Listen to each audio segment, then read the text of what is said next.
Shalom, selamat pagi Bapak Ibu saudara yang dikasihi Tuhan Yesus.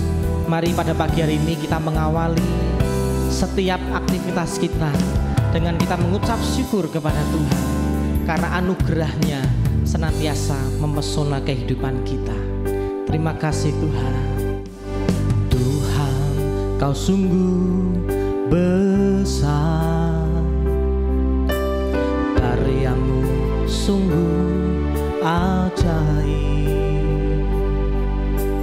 tiada hentinya ku mengagumi, sungguh Kau ajaib. Tuhan, Kau sungguh besar, karyamu sungguh ajaib, tiada hentinya ku mengagumi, sungguh Kau ajaib. Ku mau selalu bersyukur kepadamu Tuhan, anugerah-Mu mempesonaku, selalu dan selalu Kau angkat hatiku, Kau membaru berharga di matamu. Ku mau selalu bersyukur kepadamu Tuhan, anugerah-Mu mempesonaku, selalu dan selalu Kau angkat hatiku, Kau membuatku berharga di matamu. Terima kasih Tuhan. Tuhan, Kau sungguh besar, karyamu sungguh ajaib, tiada hentinya ku mengagumi, sungguh Kau ajaib. Tuhan, Kau sungguh besar, karyamu sungguh ajaib, tiada hentinya ku mengagumi, sungguh Kau ajaib. Ku mau selalu bersyukur kepadamu Tuhan, anugerah-Mu mempesonaku, selalu dan selalu Kau angkat hatiku, Kau membuatku berharga di matamu. Ku mau selalu bersyukur kepadamu Tuhan, anugerah-Mu mempesonaku, selalu dan selalu Kau angkat hatiku, Kau membuatku berharga di matamu, Kau membuatku berharga di matamu, Kau membuatku berharga di matamu. Oh, Kau membuat kami berharga, kami bersyukur Tuhan, buat kebaikan-Mu di dalam hidup kami. Kami sembah nama-Mu, kami muliakan, kami tinggikan hanya nama-Mu. Oh, Yesus,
membuat hidup kami berharga di mata-Mu Tuhan. Tiba saatnya kami akan belajar akan kebenaran-Mu Bapa. Kami yakin percaya setiap hidup kami akan diubah firman-Mu. Dalam nama Yesus, haleluya, amin. Selamat pagi Bapak Ibu yang dikasihi Tuhan. Hari ini kita bertemu di dalam suasana yang luar biasa, karena hari ini adalah hari yang diberikan Tuhan kepada kita untuk kita jalani dengan sukacita yang besar, dengan penyertaan Tuhan di dalam hidup kita. Dan hari ini pasti adalah hari yang terbaik buat kita semua. Mari untuk mengawali hari ini kita akan belajar bersama-sama di dalam kebenaran firman Tuhan. Dan hari ini kita akan baca dari Titus 2. Titus 2 ayat yang ke-11 sampai dengan 15. Judul perikop hari ini adalah kasih karunia Allah menyelamatkan semua manusia. Saya bacakan bagi Bapak Ibu dan saudara-saudara sekalian. Karena kasih karunia Allah yang menyelamatkan semua manusia sudah nyata.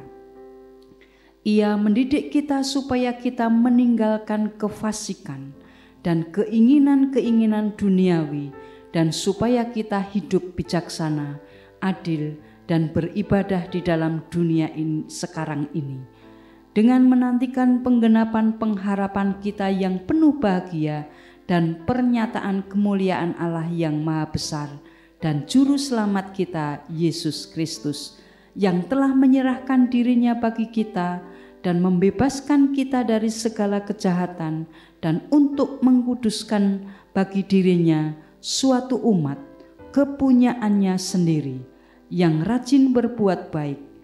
Beritakanlah semua itu, nasihatilah dan yakinkanlah orang dengan segala kewibawaanmu.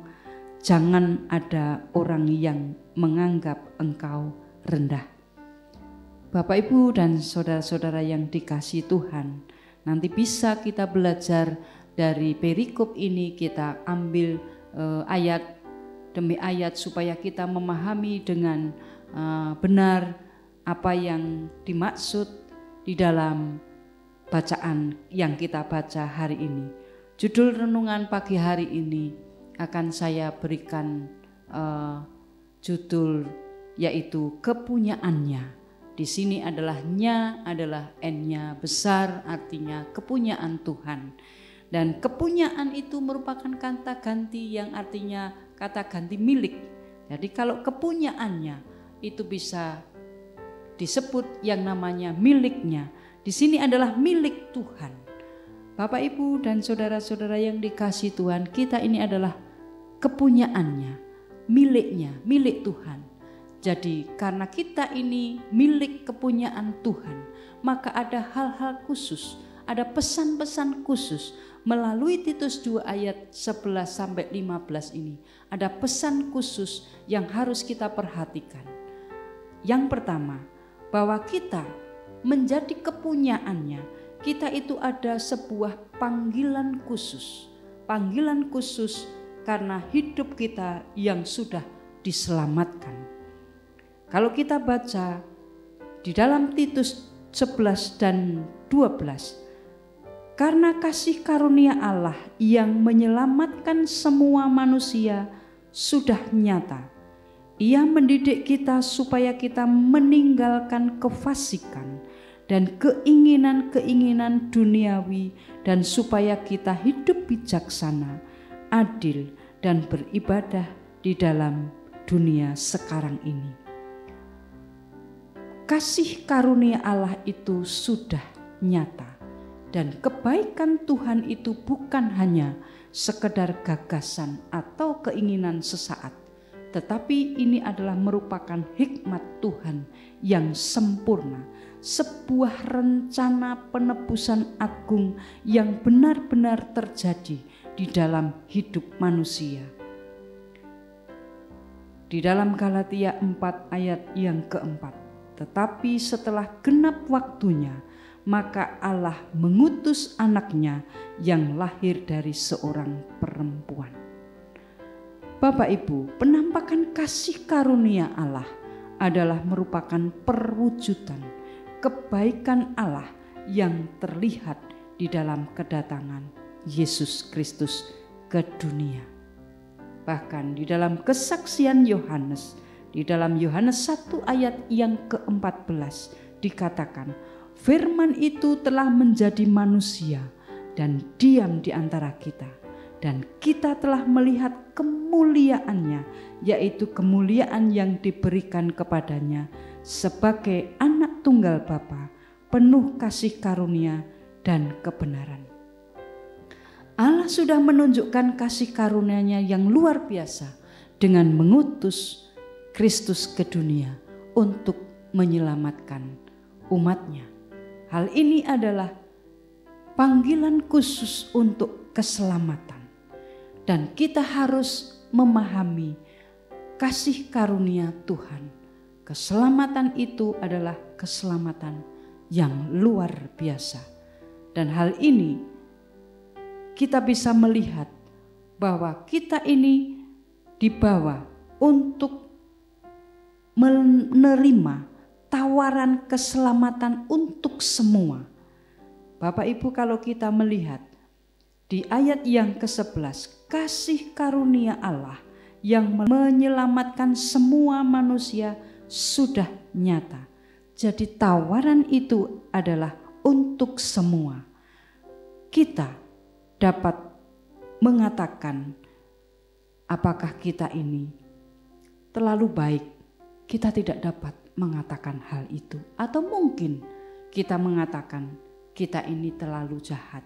Tetapi hal yang harus kita lihat bahwa keselamatan itu terbuka untuk semua orang. Kalau keselamatan itu terbuka untuk semua orang, maka keselamatan itu harus diberitakan kepada semuanya. Inilah panggilan. Pesan yang pertama yang kita dapatkan dari bacaan hari ini. Panggilan kudus untuk mewartakan keselamatan. Jadi keselamatan itu terbuka untuk semua. Karena untuk semua maka keselamatan itu harus kita beritakan kepada semua orang. Keselamatan ini menghapuskan kita dari semua dosa-dosa kita. Dan keselamatan ini juga menawarkan sebuah kekuatan untuk kita hidup di dalam hidup yang benar. Dan keselamatan ini pula yang kita nanti akan menantikan kembalinya Sang Juru Selamat di dalam kedatangan yang kedua kali. Bapak, Ibu, dan saudara-saudara yang dikasihi Tuhan, kita ini dipanggil untuk menjadi orang-orang yang benar. Maka panggilan untuk hidup di dalam kekudusan ini kita tanggapi supaya kita nanti bisa mewartakan berita keselamatan kepada semua orang. Dan semua orang akan menerima keselamatan itu sama seperti halnya yang kita terima hari ini. Itu adalah hal yang pertama. Hal yang kedua, apa yang kita dapatkan yaitu ketika kita ini kepunyaannya, kepunyaan Tuhan. Kita adalah memiliki harapan, harapan yang besar bagi orang yang percaya. Di dalam Titus 2 ayat yang ke-13 sampai ke-14.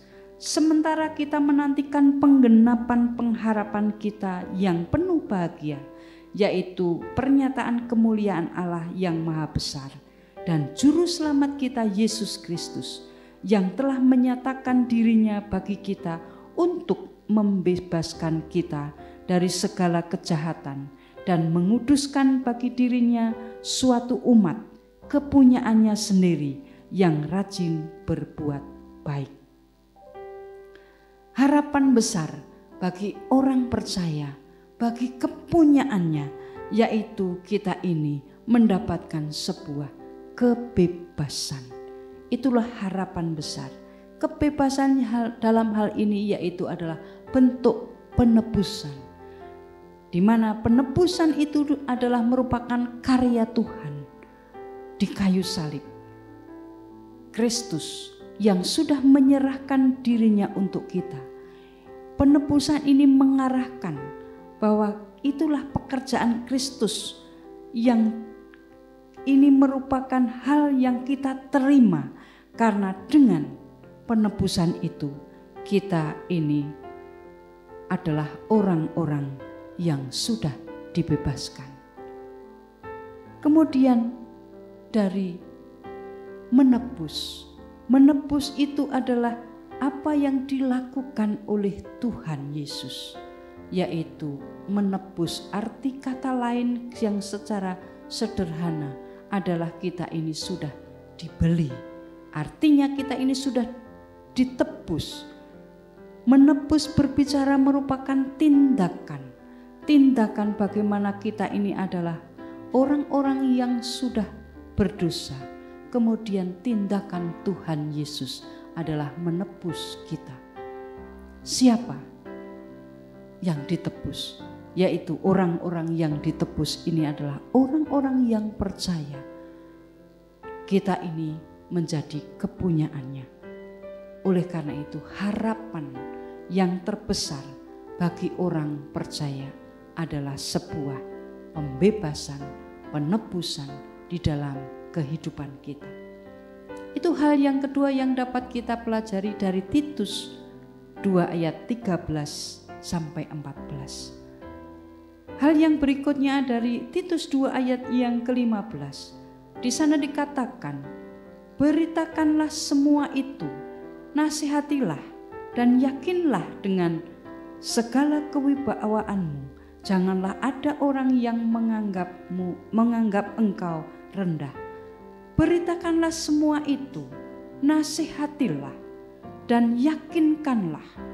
Ini adalah merupakan suatu mandat, suatu perintah, mandat untuk mengajar, mandat untuk memberitakan.